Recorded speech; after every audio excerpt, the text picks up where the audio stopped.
अरविंद केजरीवाल इस समस्त धरा पर ईमानदारी और कुशलता का जीता जागता स्वरूप हैं। ये बात तो स्वयं सर जी अपने मुखारविंद से कई बार दुनिया को बता चुके हैं। मैं मोदी जी को कहना चाहता हूं, प्रधानमंत्री जी, अगर केजरीवाल भ्रष्ट है तो इस दुनिया में कोई ईमानदार नहीं है।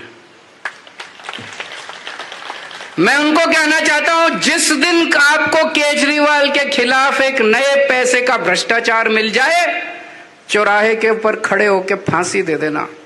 लेकिन रोज रोज के नौटंकी करना बंद करो, रोज रोज के तमाशे करना बंद करो। फिर भी इस धरती के कुछ लोग उनके अंदर की ईश्वरीय शक्तियों को पहचान ही नहीं पा रहे। आए दिन महान अरविंद जी पर आरोप लगाते रहते हैं। केजरीवाल जी जबकि कई बार बता चुके हैं, खाता न बही, जो केजरी कहेंगे वही सही। ईडी ने 2 नवंबर को केजरीवाल जी को अपने दफ्तर पूछताछ के लिए समन भेजा था, लेकिन चूंकि सर जी तो कानून और संविधान के भी प्रकांड ज्ञाता हैं, तो ईडी वालों को उल्टा लेटर ही भेज दिया। केजरीवाल जी ने ईडी के समन को ठीक से जांच परख कर ये पता कर लिया कि यह ईडी का समन गैर कानूनी और राजनीति से प्रेरित है। ये बात दिल्ली के सीएम ने ईडी को लेटर में लिखकर जवाब में भेज दिया है और ये भी बता दिया है कि अभी वह बहुत बिजी हैं और अभी उनके पास समय नहीं है, तो ईडी डिस्टर्ब ना करे। संजय सिंह भी गिरफ्तारी से पहले ईडी को नोटिस भेजा करते थे, जिससे ईडी वाले बहुत डर जाया करते थे।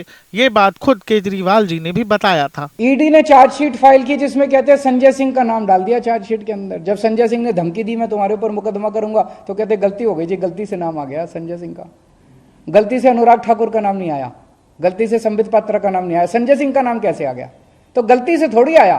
प्रधानमंत्री कार्यालय ने बोला कि संजय सिंह का नाम डालो, उन्होंने संजय सिंह का नाम डाल दिया। उनको ये भरोसा नहीं था कि संजय सिंह ईडी को भी धमका देगा। ईडी पूरे देश में नोटिस जारी करती है, जिसको नोटिस मिलता है उसकी पैंट गीली हो जाती है। संजय सिंह ईडी को नोटिस जारी करते हैं और जब ईडी को नोटिस जारी करते हैं तो ईडी की पैंट गीली हो जाती है। तो ईडी ने कोर्ट में जाके कहा कि संजय सिंह के खिलाफ हमारे पास कोई सबूत नहीं है, संजय सिंह का नाम गलती से आ गया। जब से कोर्ट में 338 करोड़ का जिक्र हुआ है, बताया जा रहा है कि सर जी जज साहब से भी बेहद खफा है, जबकि सर जी ने खुद कई बार ये बात बता दी है कि सारा का सारा केस फर्जी है। पूरा का पूरा इन्होंने हमारी इतनी जांच करा ली, कुछ निकला। बस घोटाला बोले, बस घोटाला हो गया, कुछ नहीं निकला उसमें, सारी जांच करा ली।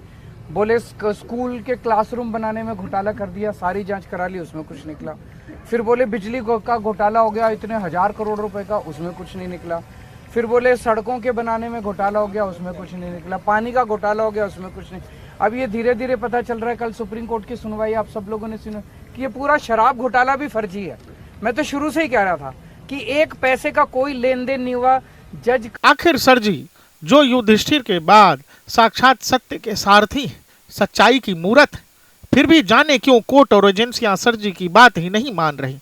कट्टर ईमानदार अरविंद जी ने साफ साफ ईडी को कहा है कि वो चुनावों में व्यस्त रहेंगे और दिवाली के समय दिल्ली का मुख्यमंत्री होने के कारण व्यस्त रहेंगे, अतः वह अभी समय नहीं देंगे। कुछ ना समझ लोग बता रहे हैं कि केजरीवाल ये सब समय काटने के बहाने के कारण कर रहे हैं कि कैसे भी सबूतों को नष्ट किया जाए। सर जी जानते हैं हर क्रांतिकारी की तरह उनको भी जेल तो जाना ही है, लेकिन उससे पहले थोड़ी सफाई भी तो जरूरी है, क्योंकि दिवाली का समय है। लेकिन सवाल है कि सर जी के पास जब छुपाने के लिए कुछ है ही नहीं, तो वो जांच से क्यों भाग रहे हैं। जहां तक चुनावों की बात है, आम आदमी पार्टी की सरकार कहां आने वाली है? तेलंगाना, मध्य प्रदेश, राजस्थान, छत्तीसगढ़, मिजोरम में, इन राज्यों में तो आम आदमी पार्टी का वजूद ही नहीं है। और यदि ये चुनाव अधिक महत्वपूर्ण है, तो फिर दिवाली और दिल्ली की बातें ईडी को लिखे लेटर में क्यों की गई? दिवाली अभी 10 दिन दूर है, लेकिन दिल्ली गैस चैम्बर में तब्दील हो गई है। लेकिन उसके सीएम को दूसरे राज्यों में चुनाव प्रचार की चिंता है। पिछले 10 सालों से दिवाली से पहले दिल्ली का दम घुटने लगता है। पिछले 3 दिन से स्थिति सांस लेने योग्य नहीं है, लेकिन सच की आखिरी उम्मीद केजरीवाल जी को चुनाव की चिंता है। लेकिन ये ईडी वाले बड़े निर्मोही हैं। केजरीवाल का नाम तो ले ही रहे थे, लेकिन दूसरी तरफ आम आदमी पार्टी के एक और अवतार मंत्री राजकुमार आनंद के घर छापा मार दिया। केजरीवाल स्टाइल ऑफ पॉलिटिक्स यही है। समय के हिसाब से सर जी कभी जज, कभी एजेंसी, कभी डॉक्टर, कभी सीबीआई, जब जो ठीक लगता है वो बन जाते हैं।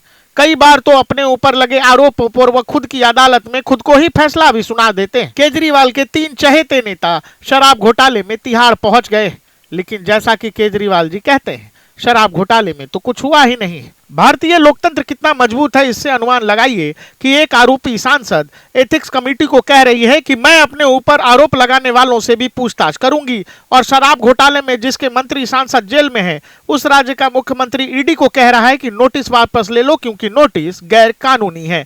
Bureau report, leading Bharat TV.